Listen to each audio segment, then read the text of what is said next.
seorang pemimpin itu beda-beda. Ada yang kayak saya mungkin lebih banyak di belakang meja gitu kan. Lihat ngomong kanan kiri kanan ini. Nah, Mas Bambang itu bisa paginya di Banjarnegara, malamnya di Blora, atau kan bisa begitu beliau. Mobilitasnya tinggi lah, mobilnya tinggi. Tidak mudah loh gitu, karena itu butuh pembagian perhatian dan fisik yang tangguh lah. Kalau enggak ya berat lah. Nah, Mas Bambang bisa lakukan itu.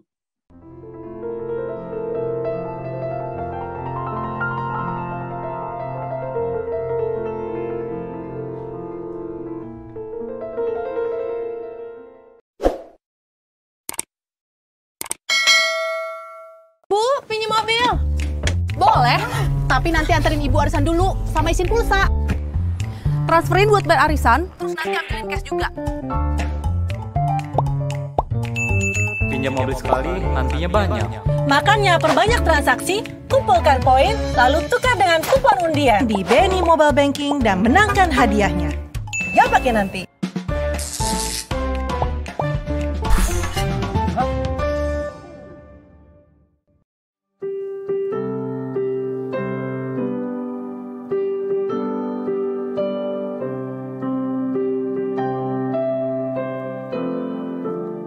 Assalamualaikum warahmatullahi wabarakatuh. Kembali lagi bersama saya Bambang GR Sadono di channel Bangsa TV. Di mana pada channel ini kami mencatat prestasi, mendorong kreasi dan membangun motivasi.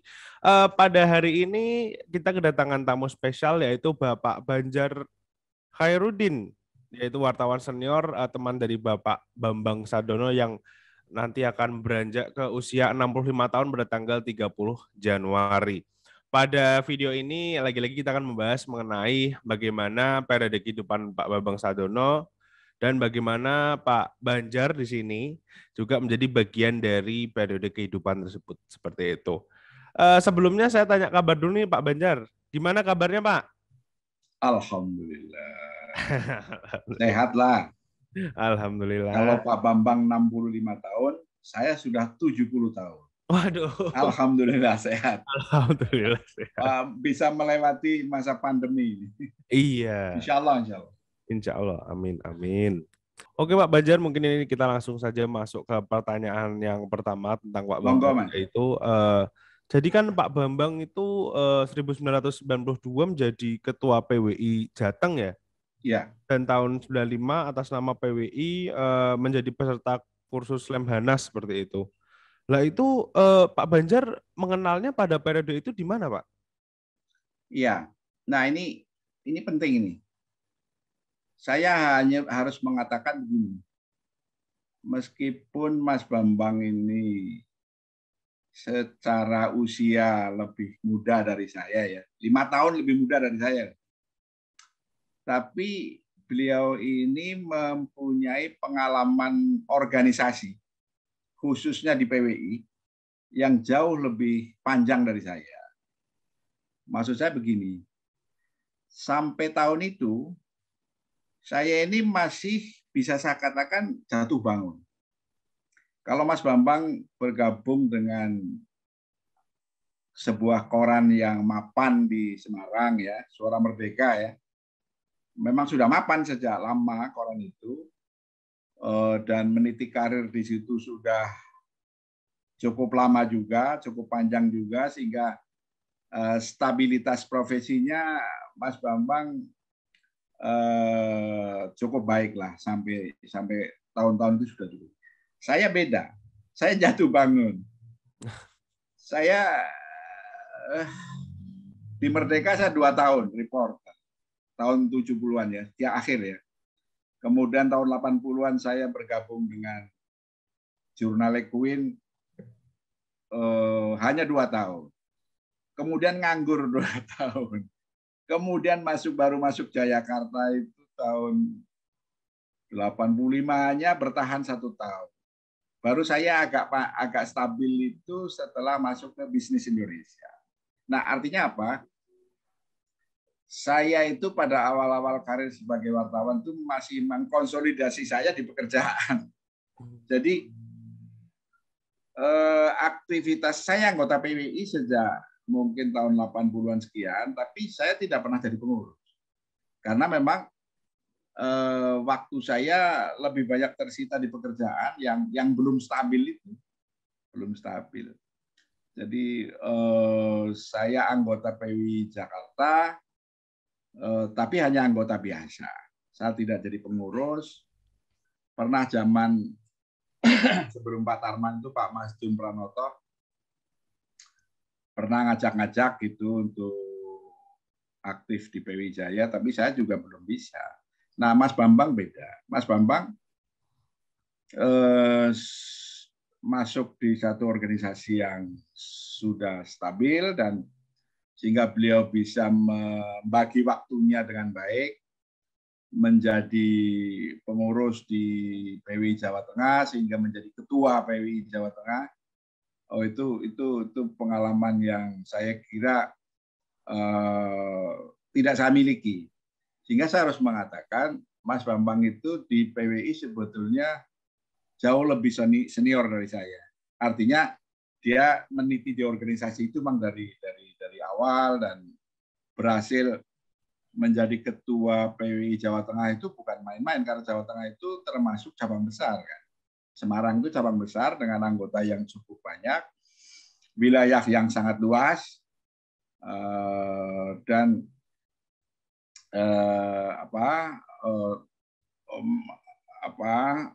aktivitasnya juga sangat banyak. Itu kalau bukan tokoh yang bisa ngayomi seperti Mas Bambang itu, ya tidak mudah lah untuk menjadi pengurus PWI setingkat Jawa Tengah. Saya sampai periode itu memang saya belum memiliki kontak ya, belum memiliki. Kecuali setelah tahun 90-an awal, memang saya waktu itu sudah redaktur pelaksana di Jawa Tengah, di Bisnis Indonesia, sehingga beberapa kali saya ke Semarang. Di situ saya sebenarnya ada persinggungan, tapi tidak langsung. Saya pernah suatu kali bertemu dalam satu acara apa di Semarang, saya lupa. Mas Bambang sudah ketua PWI Jawa Tengah, saya masih seorang redpel Bisnis Indonesia, sehingga tidak ini. Cuma karena sama-sama orang Jawa Tengah ya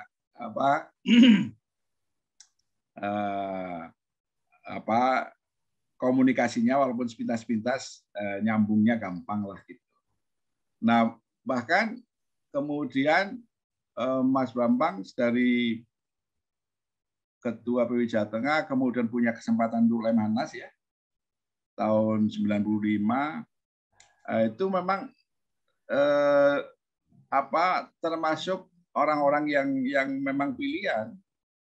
Karena kan tidak mudah untuk mewakili PWI menjadi peserta Lemhanas, apalagi pada masa itu kan seleksinya kan ketat sekali itu. Saya baru Lemhanas baru beberapa tahun kemudian. Mas Bambang tahun 95 sudah ikut Lemhanas. Saya tahu bahwa selain posisinya sebagai ketua PWI Jawa Tengah, Mas Bambang juga memiliki kontak yang saya kira memiliki kontak yang cukup luas lah. Tidak sekedar di lingkungan PWI, tapi juga di lingkungan politik. Termasuk bukan hanya di Semarang, saya kira, tapi termasuk juga di Jakarta, saya kira. Jadi kontak saya dengan Mas Bambang pada periode itu ya tidak langsung, walaupun sudah beberapa kali ketemu lah gitu. Tapi ya karena beliau dia di sana gitu, saya melihatnya kan begini juga. saya periode itu baru redpel Bisnis Indonesia. Baru tahun 95 Mas Bambang sudah Lemhanas, saya baru Pemret Bisnis Indonesia. Saya pemimpin redaksi tahun 95. Mas Bambang sudah duluan gitu. Jadi beliau lebih senior lah. Berarti tapi waktu itu sudah kenal tapi belum ada komunikasi yang intens seperti itu ya, Pak? belum komunikasi yang apa frekuensinya sering, belum lah. Tapi bukan berarti saya belum pernah ketemu, karena kalau saya tidak keliru, saya tahun 90-an 5-an itu saya mendirikan sebagai pemimpin redaksi, saya mendirikan perwakilan bisnis di Semarang. Saya lupa nama-nama apa. Tentu saya sebelum membentuk perwakilan bisnis Indonesia di Semarang, saya meripun dulu kan, sowan dulu lah ke penguasa daerah lagi. Kan ada penguasa daerah, ada rajanya wartawan di daerah kan. Biasanya sopan santun saya sebagai orang Jawa ya, saya mesti apa. Ada waktu itu saya ingat ada selain Mas Bambang itu Pak Cip, kemudian Pak Cipto, kemudian dari Suara Merdeka juga, dari Pak siapa lagi itu, ada beberapa orang lagi. Termasuk ya sama Pak Budi saya juga rasanya pernah sowan lagi. Sama Mas Bambang sebagai ketua, saya rasanya saya datang. Nggih. Nggih.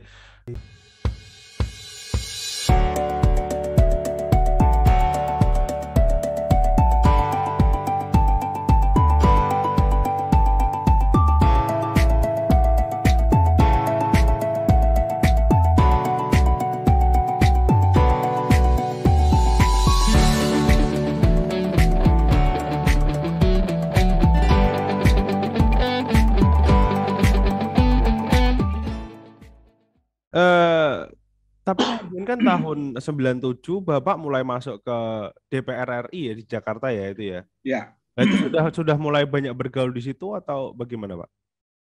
Ya, kan dulu di PWI kan sering ada pertemuan-pertemuan ya. Saya waktu itu posisinya kan sudah pemimpin redaksi,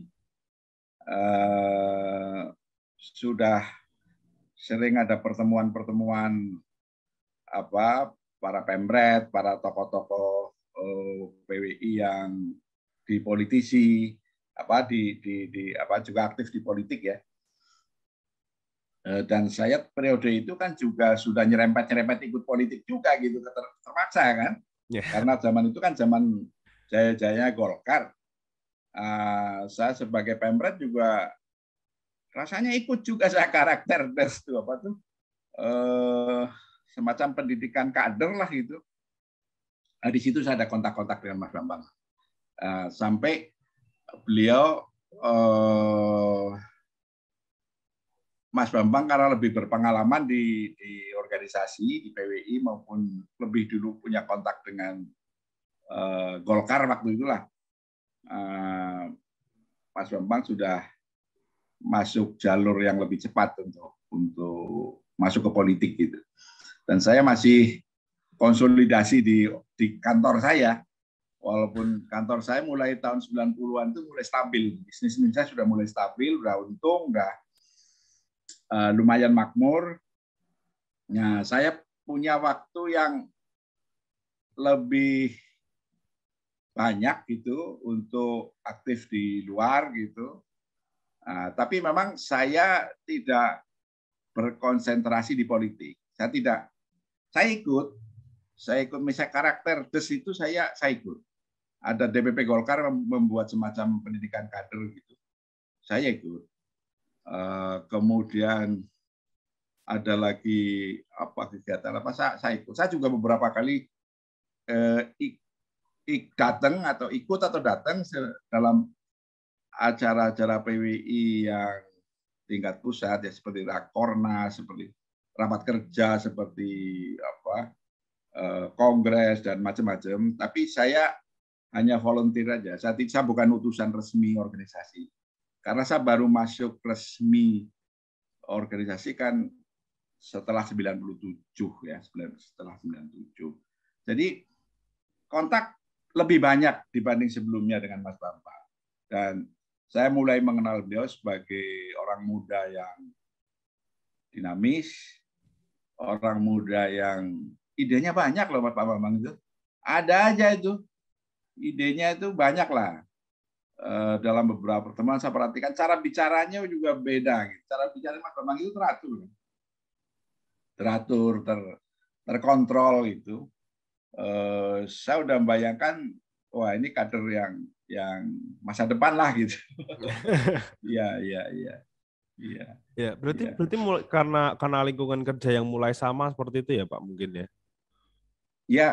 Ya, memang kebetulan beliau kan menjadi banyak di Jakarta juga ya. Iya. Banyak di Jakarta, kemudian setidak-tidaknya begini, kalau profesinya sama, apalagi saya punya latar belakang culture yang sama dengan Bambang, sehingga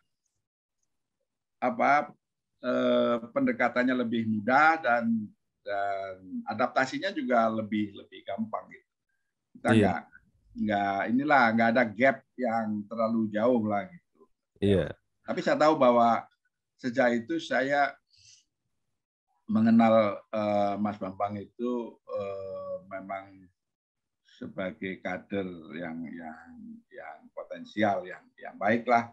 Hingga saya bayangkan malah akan terus. Dulunya sempat saya bayangkan sebagai pengganti Pak Tarman Azam itu juga Mas Bambang. Dulu sempat saya bayangkan seperti itu, gitu. Tapi kan sejarah kan kehidupan kan berbicara lain. Iya. Tapi kemudian kan 1 tahun kemudian tahun 1998 kan akhirnya ya Pak, maksudnya ketua PWI-nya jadi Pak Tarman Azam, kemudian Bapak jadi Sekjen PWI Pusat, di mana Pak Banjar jadi bendahara seperti itu. Iya.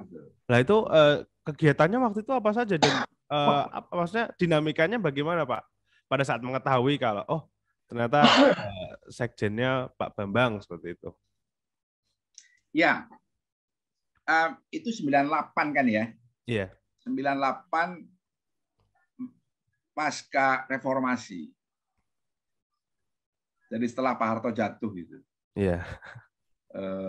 Kebetulan waktu itu ada stigma bahwa PWI ini Golkar lah gitu.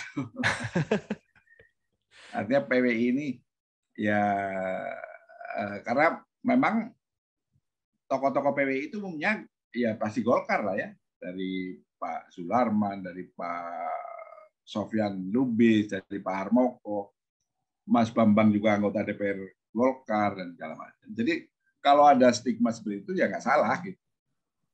Nah, setelah jatuh Pak Harto, memang PWI kan masuk ke periode yang tidak mudah. Yang tidak mudah itu artinya banyak kritik lah, bukan hanya dari masyarakat luas, tapi juga dari lingkungan wartawan sendiri. Anda tahu pada waktu itu kan banyak sekali kritik lah ya, kritik, protes-protes, kemudian ada yang membuat organisasi tandingan dan segala macam. Kalau saya tidak keliru, pada era Orde Baru itu kan hanya PWI yang eksis, karena pemerintah kelihatannya mengandalkan PWI sebagai organisasi yang bisa mengatur para wartawan. Tapi setelah begitu Pak Harto jatuh, muncul reaksi yang luas, muncul seolah lepas dari kendali gitu, puluhan organisasi wartawan terbentuk, macam-macam, lewat cara yang macam-macam. Nah, selain itu, memang sempat ada kritik, macam-macam lah, terutama terhadap PWI. Ada juga yang terhadap pribadi Mas Bambang sendiri juga ada. Sehingga saya kira setelah Pak Bambang terpilih sebagai Sekjen PWI Pusat, badai luar biasa. Bisa dikatakan begitu.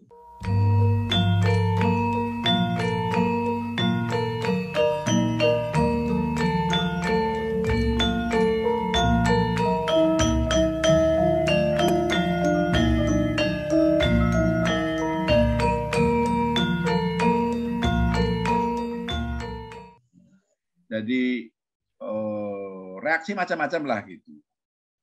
macam-macam.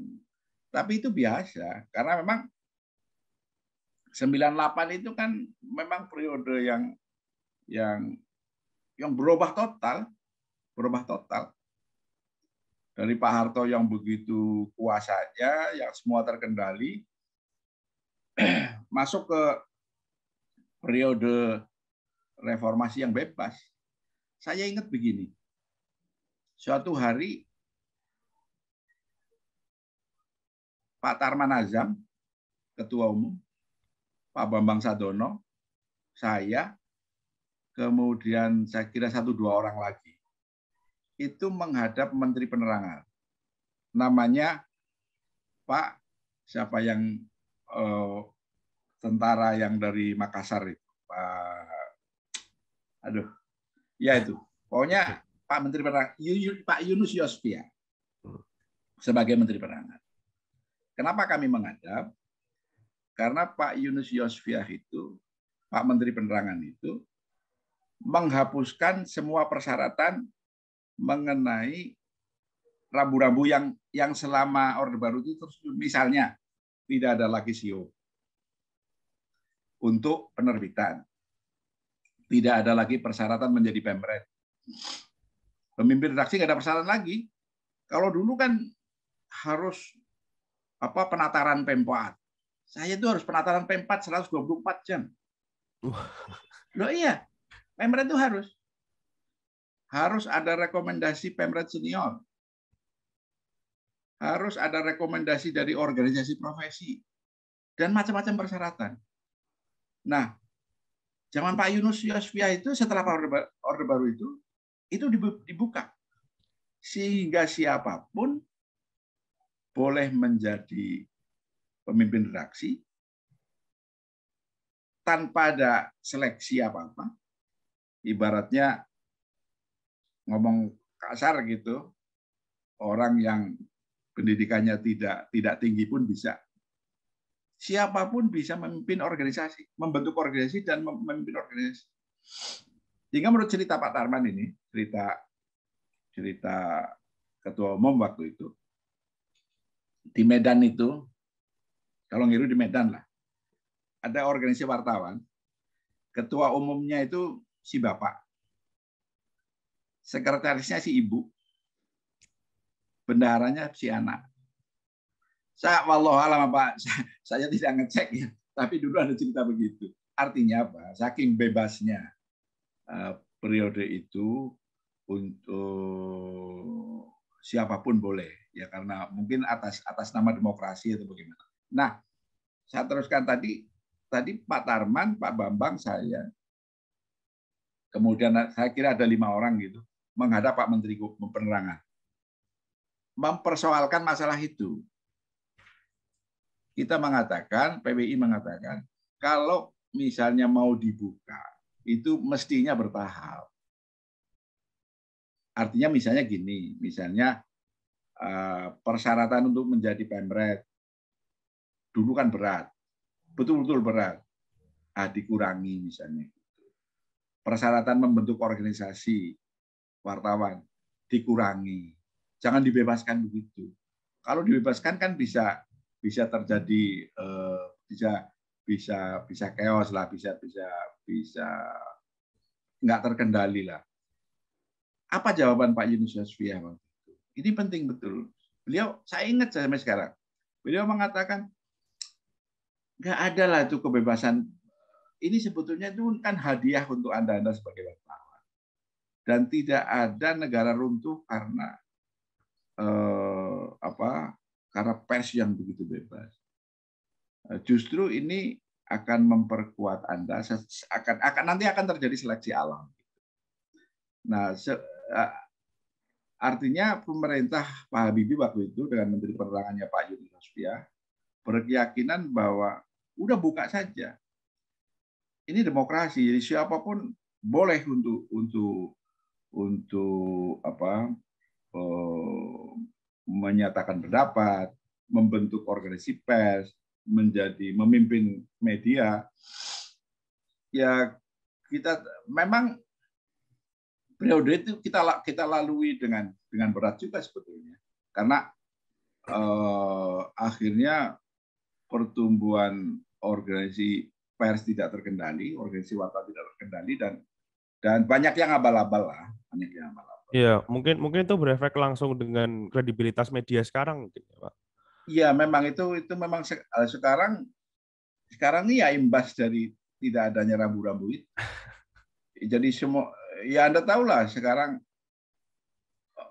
saya dengar online itu, media online sekarang yang sedang itu lebih dari 40.000 media online yang tumbuh di Indonesia, yang tanpa ada rambu sama sekali. Semua orang bebas, semua orang bisa. Ya memang kemudian rambu-rambunya sekarang hanya Undang-Undang Pokok Pers yang nomor 40 tahun 99 itu. Ya, tapi kan di Undang-Undang Pers itu kan agak relatif umum ya, karena tidak ada aturan turunannya, nggak ada. Aturan nggak ada. Yang sekarang yang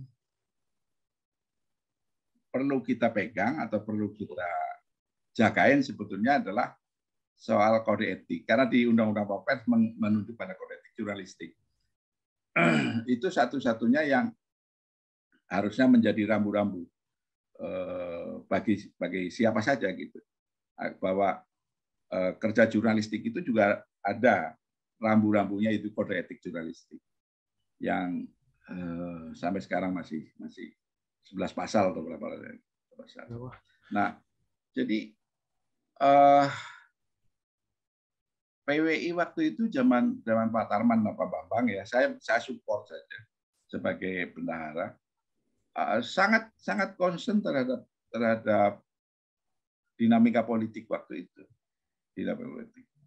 Ya sebetulnya di satu pihak kita sebagai orang pers memperoleh berkah lah.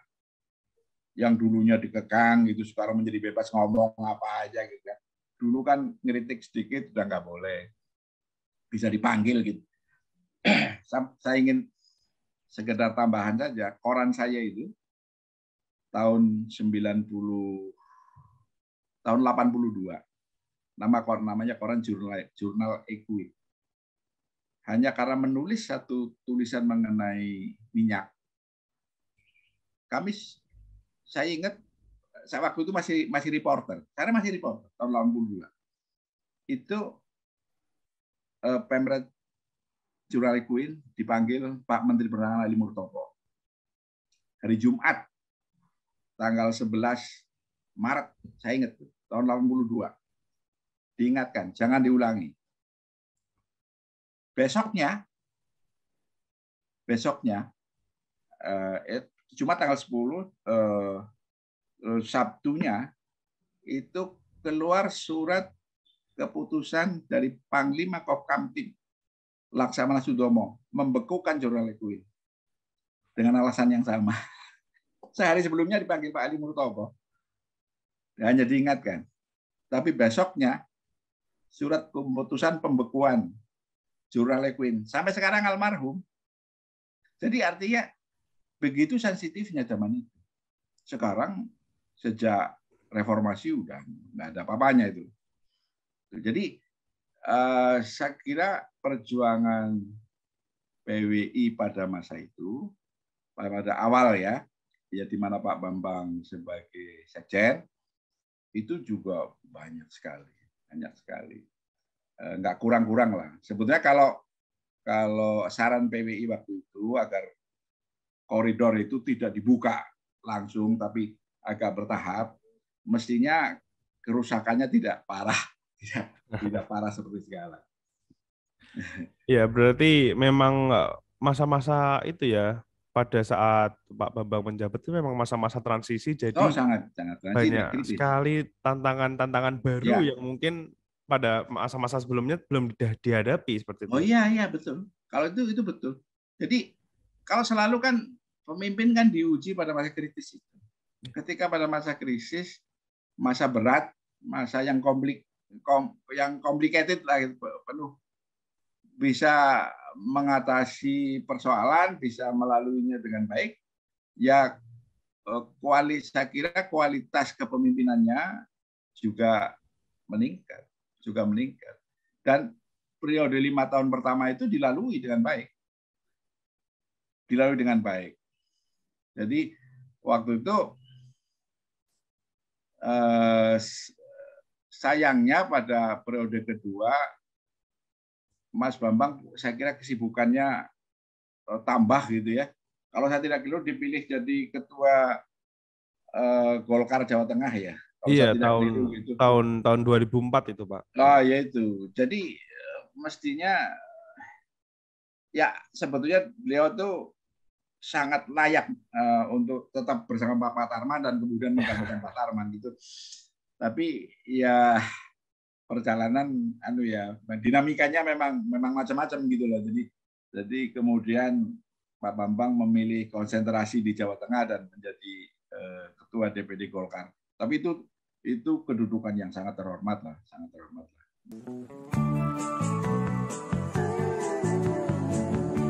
Soal KPR dan punya rumah, dari dulu cuma ada satu nama, satu bank yang megang banget.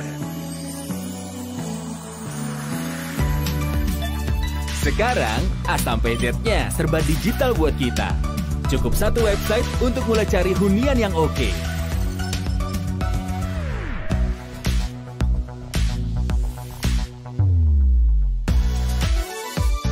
Lagi sesibuk apapun, cukup satu fitur ngajuin KPR online.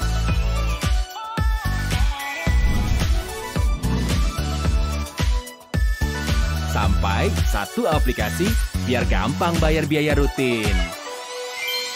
Kini, semua ada di jarimu. Satu nama dengan pengalaman 45 tahun memimpin segmen KPR. KPR pasti BTN.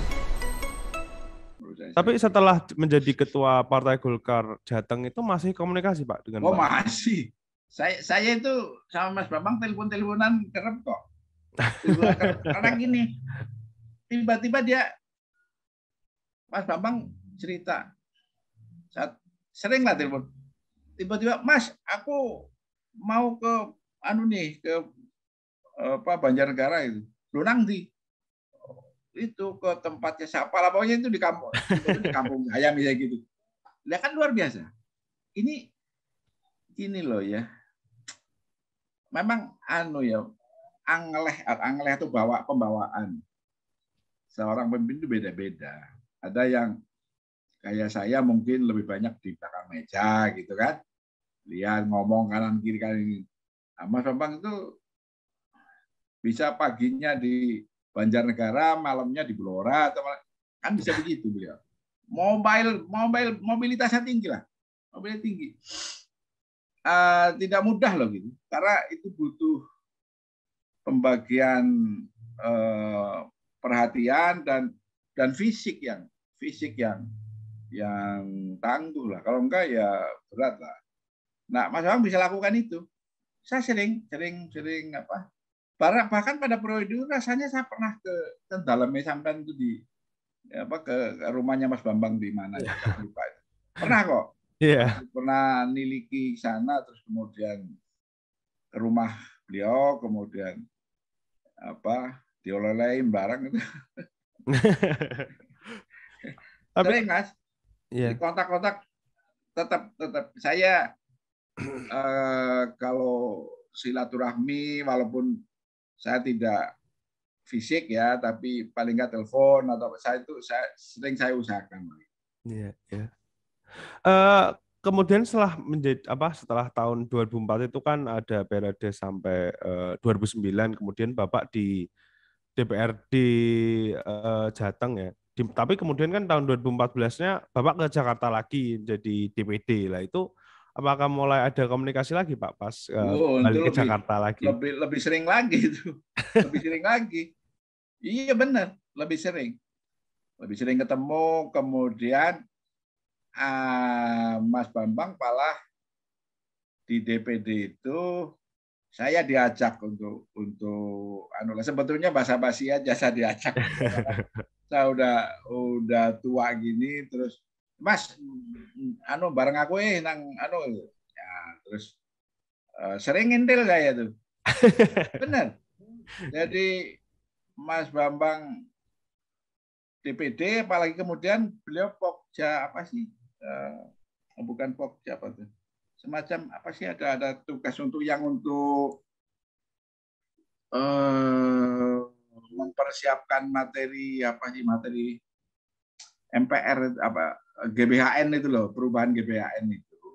Mas Bambang kan punya tugas yang berat juga, merumuskan perubahan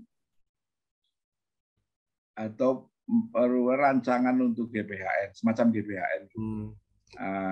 Saya ngindel itu, ada beberapa kali diskusi di mana-mana itu, di Jawa, di Bali, di luar Jawa, beberapa kali saya ikut.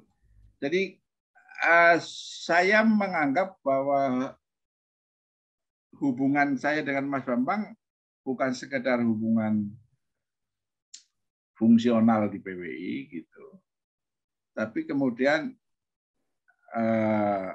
juga ada kedekatan pribadi juga, karena kebetulan ya kita sama-sama orang ya barangkali ya.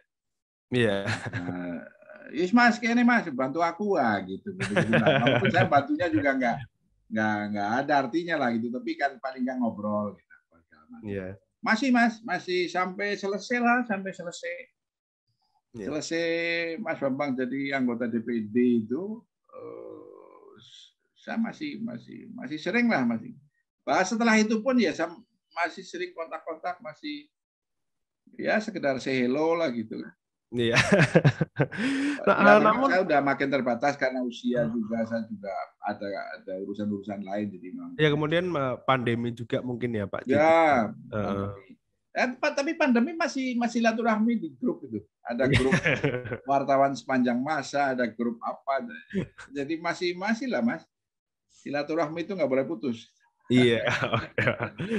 Namun setelah sekian lama nih Pak, maksudnya dari PWI kemudian setelah masuk ke DPR kemudian DPD seperti itu, apa sih kesan yang didapat dari Pak Bambang setelah Pak Banjar selama ini bekerja bareng seperti itu?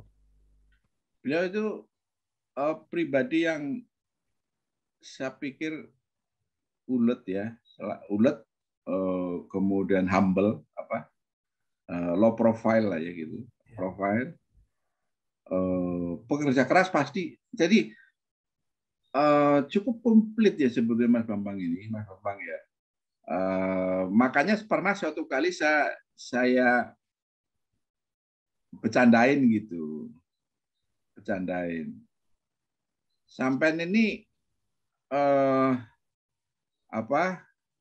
senangnya Setiaki kalau ngobrol tuh. Iya. Wayangnya Sunan Setiaki. Setiaki itu mengabdi penuh kepada kakaknya kan, pada Sri Kresna gitu kan. Ya tapi kalau Mas Bambang tidak, artinya Setiaki itu kan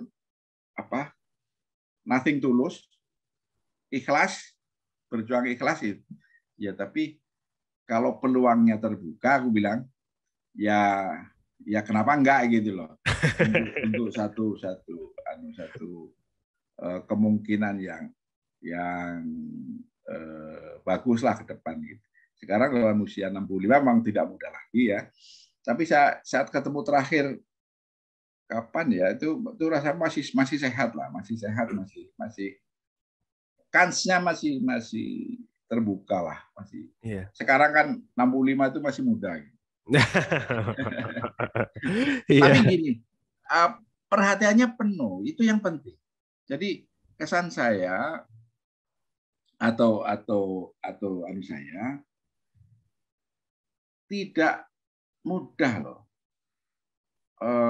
Yang saya menyaksikan langsung ya, tidak mudah menjadi motor organisasi pada saat sulit. Itu yang saya gambarkan tadi pada periode PWI Pusat itu. Periode 98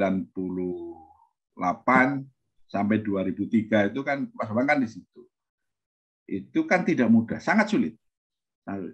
Tapi Mas Bambang mampu melewatinya. Bersama Pak Tarman, mampu melewatinya. Saya menyaksikan ketertiban organisasinya bagus. tertib organisasi dan selalu hadir. Banyak juga tokoh organisasi yang dia sebetulnya hanya menggunakan organisasi hanya untuk vehicle aja, untuk kendaraan gitu. Aktivitasnya terbatas, konsentrasinya terbatas, kehadirannya juga seringkali